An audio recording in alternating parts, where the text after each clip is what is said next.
All right, thanks for joining us this morning, everyone. Just please use the raise hand function for questions for Coach Traylor, and wait for me to call on you. JJ, you can start us off. Jeff, after watching film from week one, what were your biggest takeaways this week? Defensively, we flew around.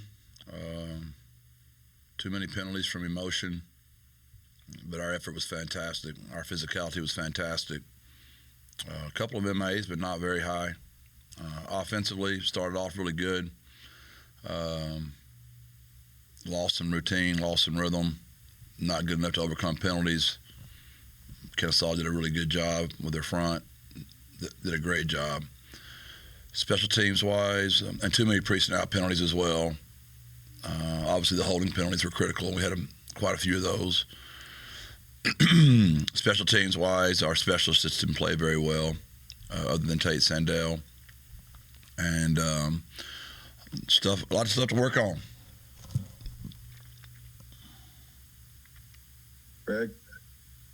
Jeff, did watching the film back reveal anything about what might have led to some of the protection issues that you encountered on the O-line that you talked about after the game? 2 MAs by the running backs. That hurt. They made a great call once on one of our empties. Some of that's coaching, so kudos to them. They did a really good job of their movement. They cross-faced very well. That hurt us. So when you can't run the ball, it's a lot easier for the defense, obviously, and our inability to run the ball hurt us. And when we did get some success going, we had a penalty and we couldn't overcome 1st and 20 or 1st and 15. That was very disappointing. I think we jumped off sides twice. I think we had 4 holding penalties. We're just not good enough yet, men, to overcome all that stuff. Do you see a lot of room for growth with that group up front as they get to know each other? I know there's 3 new starters up there who haven't played together before. Yes. The problem is we have a very big game in 5 days, so how much growth can happen in 5 days? We're fixing to find out. Steven? Coach, speaking of that game, did you watch any of the Texas State-Lamar game, and what stood out to you about Texas State? They look like a team that's got 18 returners. They look like a team that went and got the Sun Belt Player of the Year at quarterback. They're dynamic at receiver. Their O-line is massive. Their back is fantastic. They got a great scheme. They're one of the best offenses in the country for a reason. Defensively, they fly around. They're very physical up front. Those guys up front they're really good. And their secondaries, all returners. They gave us heck last year.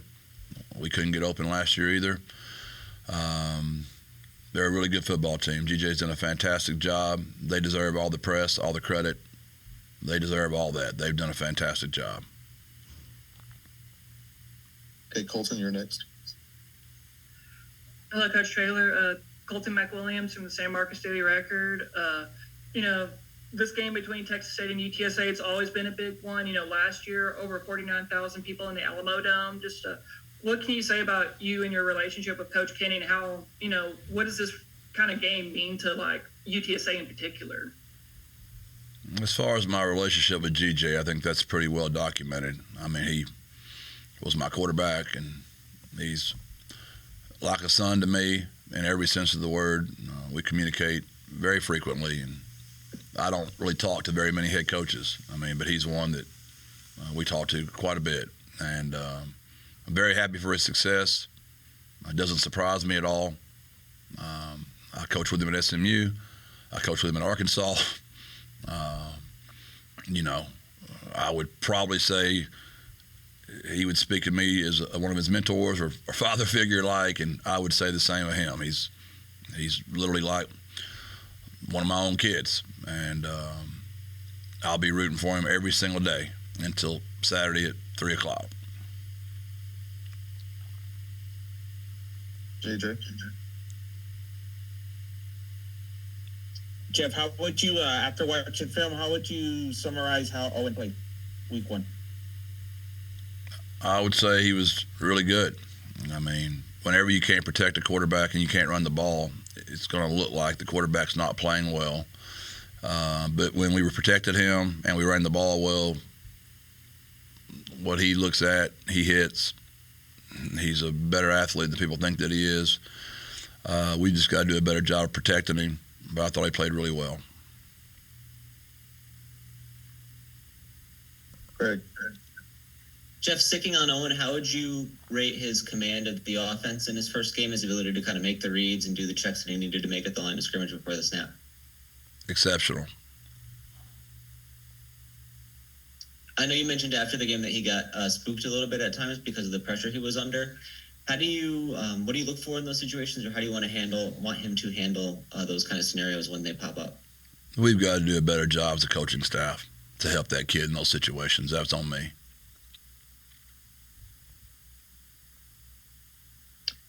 Along the same lines, kind of the downfield shots you said you were looking for, is that something that schematically wasn't there, or is it something that he wasn't looking for? How do you approach kind of getting that up to the level you want?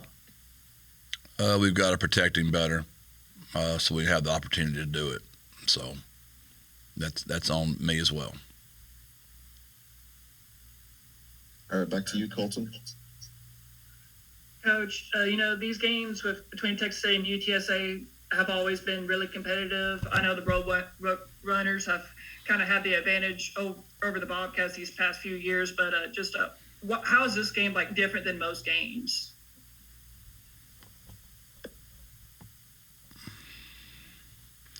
I think the two fan bases really enjoy playing each other. I think the excitement, those kind of things are always fun. But as far as for us, it's another game. I mean, we got to get prepared and go to work. It's game 2. We've got stuff to work on, man. We got a lot of problems right now, and we got to get them fixed. But I know the fans really enjoy playing each other, and I have a ton of respect for GJ and that staff there. I mean, Coach Morris is on that staff, who I've worked for. Matt Leftwich is a kid I've known literally forever. His father and I are very good friends. Will Bryant I've been with Will. He's been on my staff. There's just a lot of Daniel DePrado. I've worked with him. He's worked for me. A lot of close relationships, a lot of recruiting battles, a lot of players on their team we tried to get, a lot of players on our team they tried to get. We've got players on our team that have played for them. You know what I mean? It's just a lot of familiarity and a lot of respect from us towards them for sure. JJ. Jeff, how's the health of your team coming out of week 1? We've got 16, on the injured list, but that's pretty common for a game. We'll be in there getting treatment like we've been doing yesterday and today, and we'll see how many of them are at practice tomorrow, and we'll make a decision from there. Did you get an update on Jaron Rando? That looked pretty gruesome. Yeah, that's tough to look at. We've had a few of those now. With Gavin and JT and Brendan Brady, we've had some of those. Where you look at them, it's hard to look at. It's a violent game, played by a bunch of tough kids, and it's crazy. I just told Jaron the day before, he's one of my favorite kids I've ever coached in my life. I mean, he's a local kid. Dad's a high school football coach. Yes, sir, no, sir. Does nothing but works his butt off every day. He's an amazing kid. We did get good news once we got in there. It's not going to be season ending, but he's going to be out for a while. Steven. Coach, kind of along those same lines, you had a few guys like Danye Taylor wearing street clothes. What's his status for this week? He's the same as all those guys are. We hope they're back. We'll just see. The medical staff will let me know, and if they can go, they'll go. Greg. Jeff, I wanted to go back to GJ. You touched on your guys' relationship earlier. Is it different going against him a second time compared to your first head-to-head matchup last year in terms of the emotions and things like that? I think the biggest difference is last year everybody thought we were going to win because we were at home. We just come off a tough loss to Houston. They just upset Baylor, but everybody still thought we were going to win as we were at home, and now nobody thinks we're going to win. So that's the biggest change. We lost a lot of players. All of his are coming back. We're breaking in offensive linemen, new quarterbacks, new receivers, and he's just greasing up a bunch of veterans over there licking his chops right now. So I think that's the biggest difference. I was going to ask about that to that point. Is it strange to be in a position where somebody you've coached and mentored and tried to help along the way in this profession is now kind of in a position where they're considered the favorite against you guys by a lot of people? No, I'm thrilled for him. I mean, I'm really happy for him. He's done a fantastic job in that portal. I mean, he's adapted to the new age of college football very fast. It doesn't surprise me at all. It's always been who GJ is, and I'm really happy for him. I just wish I was returning 18 starters and had everybody back. But when you coach long enough, he's still a young buck, right? He hadn't done this as long as I have, so he hadn't had to go through that yet. He's been the superstar every turn his whole life. So maybe I can sneak one out on him this Saturday. But if not, it'd be nothing to thrill my soul more for it to be happy for GJ. Colton. Coach, what makes this Texas State offense so unique to you in your opinion? The style. I've coached that style before. That's very similar to how GJ and I played together in high school. I just have changed as I've gotten older, and we've adapted to some more other things. But the young Jeff Traylor, back when I was flat belly like GJ and had hair like GJ, would probably still be just like him, just having a blast and slinging that sucker deep and playing fast as possible. Much respect, G. We just don't play that way as much anymore. But it's the style, and Mac does a great job of calling it. And they've got two fantastic receivers that make them go. They got a running back that's really freaking good. Their O-line's massive. He's done a great job of getting those guys in there. And then he went and got one of the best quarterbacks in the country. So good luck stopping these guys. Greg. Jeff, people often say teams make the biggest jump from week 1 to week 2. How significant is that interval in your eyes, and how do you maximize that this week? We're going to have to get on a trampoline to jump as high as we need to right now. We got to jump. I mean, we got to get jumping. So, that's why you guys hire me. I got to get in there and figure it out for you guys. When you're talking to the guys about this game that's coming up, do you sort of steer into the stakes and the rivalry aspect of it, or do you try to have to find a way to make sure they're not putting too much on this and keep the emotions in check? How do you balance that?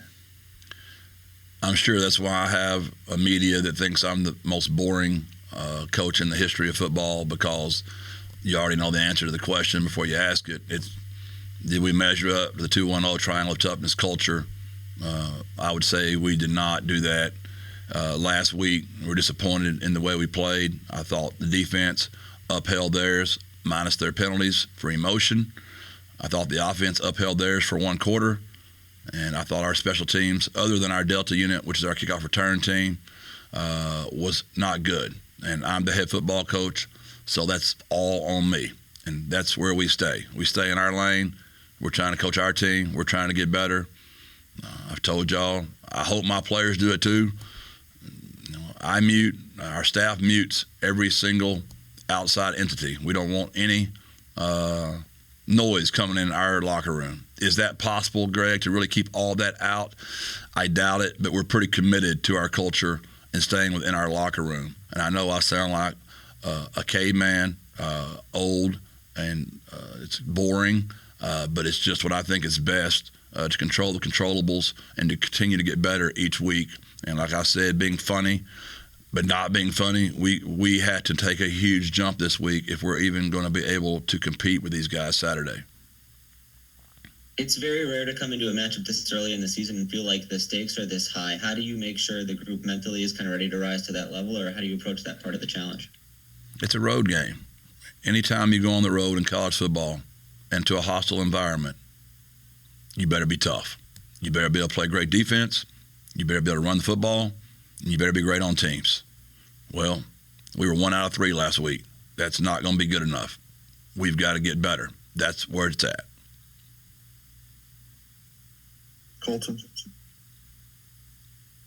Coach, this game's going to be broadcast on ESPNU, giving a national spotlight on both universities. What does it mean that, this game is going to be broadcast for millions of people to see, what Texas State and UTSA are all about? Our president has made it very clear that he believes our football team is the front porch of the university. So it's very important that we go out there and look the part for our university. We have an exciting university. We have an unbelievable city. Our merger with UT Health is a national story, and it's very important that we go out and represent. Doesn't mean you have to win the ball game. There's a certain way it's supposed to look. There's a certain way we're supposed to conduct ourselves, and we understand we've got to get better in all those areas right now. GJ. Just the magnitude of this game for both programs. I don't think the college football playoff is can be clinched this week, but it certainly could set both you guys back in this season. What does it say about both programs that you guys are being able to play in such a important game this early in the season? Well, we're all grateful that we're included, that we even have an opportunity to be one of the 12. As I said to y'all earlier in the year when we talked about this, there are no mulligans for schools in our classification. So to your point, yeah, you're in a playoff. You're in a 12-game playoff the entire year, and you just got to win in advance. So whichever team wins will advance for the week, and then whichever team loses, it would be really hard to overcome that to get in the 12. There are just so many other things, JJ, that are outside of our control that you never know, like who has 2 losses, who has 1, who has 0. It doesn't mean it's a nail in the coffin for sure, but it would definitely put some pretty good glue on the coffin. Greg. Jeff, is there any way to prepare for the heat you're likely to face in this game Saturday? Do you have to adjust anything about kind of the game day process or how you get warmed up or anything like that? Unless GJ is going to be very nice and let us get on their home side and all that shade, I'm afraid we're just going to have to buck it up and be tough, boys. Obviously, you're going to have to stay hydrated. Common sense things that I know you guys are way smarter than me. You've already thought through all that stuff. So, but you got to be smart. To think if I go out there and start practicing at 3 o'clock in the afternoon every day, that's going to make us more prepared for Saturday would not be the way Jeff Traylor thinks in his mind. I would say that. We'll continue our morning workouts. We'll continue flying around. We played 29 players on defense Saturday. We played 24 players on offense. We probably played another 25 on special teams. I know that drives you guys insane, but that's going to be a very important, I believe, in the fourth quarter come Saturday. You mentioned the amount of guys you played, and with Danye out, we got a lot of look at Marcellus Wilkerson. What were your impressions of the way that he played in this game, kind of answering that challenge? It doesn't surprise me at all how him or Pee Wee played. Those guys have been very good players for us for a long time. I'm very grateful to have both of them. Appreciate them staying with me. I understand they've been playing behind Danye for a while, and most of the time in college football now, they just leave and go somewhere else. And those guys have been very committed and stayed, and I'm grateful for them to get the success they're having right now. It's a testimony to guys that stay and play. You talked after the game about some of the penalties and the emotions that led to that. What can you say or do with the team going forward to try to create some improvement there? Again, I know you're very sick of covering me after 5 years, Greg, but because I say the same stuff over and over. Pre-snap penalties, I can't deal with. Post-snap penalties, I can't deal with. They're both very different, right? But they're both mental toughness. Pre-snap is focus and concentration. Post-snap is usually emotion. Press, pause. No different than when you or JJ make me angry with sometimes y'all smart aleck questions where y'all are acting like y'all are being nice, but you're really being sarcastic in a nice way. I have to press pause and be kind and speak back calmly. It's the same with my players. When you're on the other team's sideline, it's going to get crazy over there. We've got to press pause and come out of there calmly. Pre-snap, we've got to be more disciplined. It's mental toughness. It's one of our culture pillars. I'd say the Roadrunners, F might be too strong, but a D- would be about where we were controlling our mental toughness Saturday. As you look back at it, were you guys able to isolate what led to the 2 misses from the field goal unit, or how do you evaluate that coming away from the game? There's something there because Chase was not good in his first game last year. But from then on, he was phenomenal. So obviously, we've got to look at something we're not doing with Chase correctly in fall camp. Chase is very mentally tough. He's a really good kicker. I fully expect him to bounce back strongly. We didn't see Kavorian Barnes on the field much after his fumble. What sort of went into that decision, or how could that impact his opportunities going forward? I believe in Kavorian, first of all. I know he fumbled again this week, and he fumbled 3 times last year. If you study each fumble, you can make a really good case for each one of them. The problem is you just can't do it. And we've got other backs we're trying to evaluate as well. And I just want to make sure publicly everybody knows I support Kavorian Barnes. He will be back on the field, and he will be carrying the ball. This popped up a couple times early last year, and then it seemed like he got it ironed out pretty quickly and was pretty strong in that regard for most of the season. Is there just something about kind of adjusting to live action and the physicality again? I think it's more his style of play. He's an incredible competitor. He loves contact. He looks for contact. It's a fine line because you're trying to keep his toughness, but he needs to avoid some of that. I mean, he had the first down. Then he went looking for more trouble. Most running backs run away from it. Kavorian looks for it. Maybe I should put him at linebacker.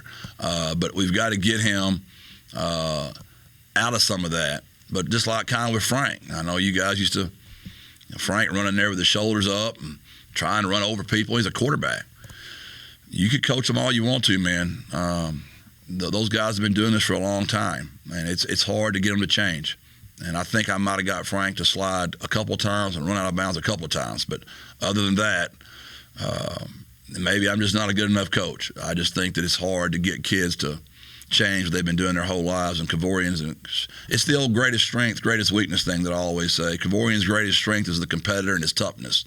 His greatest weakness is the competitor and the toughness. JJ? Jeff, a lot of the UTSA fan base they got a lot of angst after week 1. I guess what would be your message to them as you guys head into a big game for week 2? The same thing I told my players and my staff. You coach at a really good place when you win and your fans aren't happy, your coaching staff's not happy, your media's not happy, your players are not happy, my wife's not happy, Izzy's not happy. I mean, it was her 4th birthday yesterday, and Izzy didn't even want me to be there to blow out the candles. I mean, I'm in the doghouse with her too. That's a bad feeling. I'm being serious. I know I'm not, but I am. But 5 years here, we've won a lot of games, and I'm glad we have a fan base that expects more. I'm glad I have a team that expects more. I'm glad I have a coaching staff that expects more, and I think everybody knows their head coach expects more as well. All right, anything else for Coach Traylor? Thanks, everyone. Appreciate y'all. God bless. Birds up. Thanks, Jeff.